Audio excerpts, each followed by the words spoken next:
Hello, my name is Najla Nabila Khairunnisa with the last three digits of NPM 194 and I'm from class E.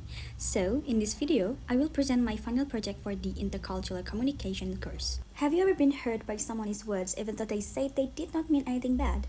Or have you ever said something honestly without bad intention but somehow it still hurts someone else? I think this is something that happens very often in everyday life, not only in Indonesia but globally. Misunderstanding because of communication style is a very common issue in friendships, school, workplaces, online communities, and even families around the world, or even in a romantic relationship. Sometimes, people from different backgrounds, personalities, or communication styles can completely misunderstand each other, even when neither side has bad intentions. This is why intercultural communication is important. Sometimes, the problem is not the intention itself, but the difference in perspectives and the way people interpret communication. Different people receive the same sentence differently. One person may think a comment is normal and honest, while another person may feel hurt by the exact same words. This is why communication misunderstanding happens very often in everyday life. One important reason behind this misunderstanding is personality tendencies and communication styles. According to our module, communication differences are influenced not only by culture but also by individual personality tendencies. In this video, I will focus on two personality tendencies from our material, sanguine and choleric. According to the module, a sanguine person is usually sociable, expressive, enthusiastic, emotional, and comfortable with talking openly. They tend to speak openly, emotionally, and spontaneously. Meanwhile, a choleric person is usually assertive, goal-oriented, decisive, and tends to communicate directly and efficiently. They often focus more on results rather than feelings. Because these two personalities communicate very differently, misunderstanding can happen easily. For example, imagine someone with a very sanguine personality. They are loud, cheerful, expressive, talkative, and always bring energy into the room. They are basically everyone is sunshine, everyone is favorite. They laugh easily, tell stories a lot, and enjoy making the atmosphere lively. Usually, people like this are seen as warm, approachable, and fun to be around. They naturally express emotion openly and enjoy interacting with others. And then, they interact with someone who has dominant choleric personality. The choleric person is very straightforward and speak very directly. They usually focus on efficiency, honesty, and practically. Because of that, they often say things immediately without thinking too much about emotional delivery.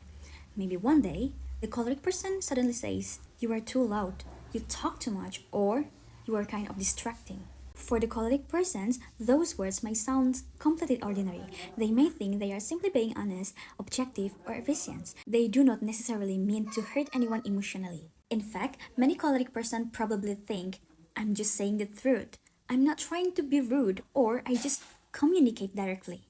The sanguine person may smile, stay quiet, or laugh it off, but internally they feel hurt because they interpret the comment emotionally. Sometimes they even begin questioning themselves. Am I annoying? Or am I too much? Or do people secretly dislike me? What makes this issue interesting is that neither person is fully wrong. The choleric person does not always intend to hurt someone, meanwhile the sanguine person is not too sensitive either. They simply process communication emotionally and personally. What is interesting is that the hurt person is not always sanguine.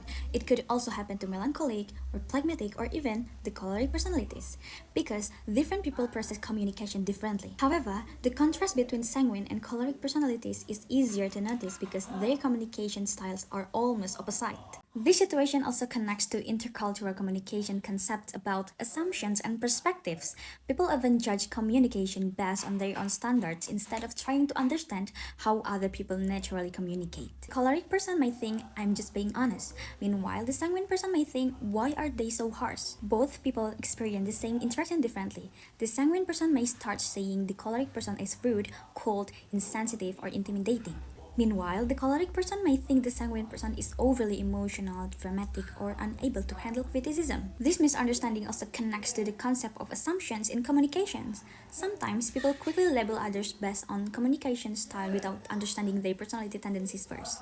People may stereotype direct communicators as rude, while emotional communicators are seen as weak or overly sensitive, even though these labels are not always true. Learning intercultural communication helped me realize that not everyone communicates with the same emotional approach. I also realized that communication is deeply connected to perspective. People do not only listen to words, they also interpret tone, emotions, intentions, and deliver differently. As a Potterhead or Harry Potter fan, this personality contrast honestly remind me of Hogwarts houses. The sanguine personality feels very similar to Gryffindor, expressive, passionate, energetic, emotional, and bold. Meanwhile, choleric personalities remind me more of Slytherin, ambitious, strategic, assertive, and very straightforward. Of course, this is just a fun comparison, but I think the dynamic is quite similar. At the end of the day, intercultural communication is not only about nationality, language, or ethnicity. Sometimes, misunderstanding also happens because people have completely different emotional approaches, communication habits, and personality tendencies. A sentence that sounds normal for one person may sound painful for another. That's why self-awareness is important in communications. Instead of immediately labeling someone as too sensitive or too rude, maybe we should first try to understand how they naturally communicate and interpret emotions. Because communication is not only about what we mean, it is also about how other people receive it. Thank you so much.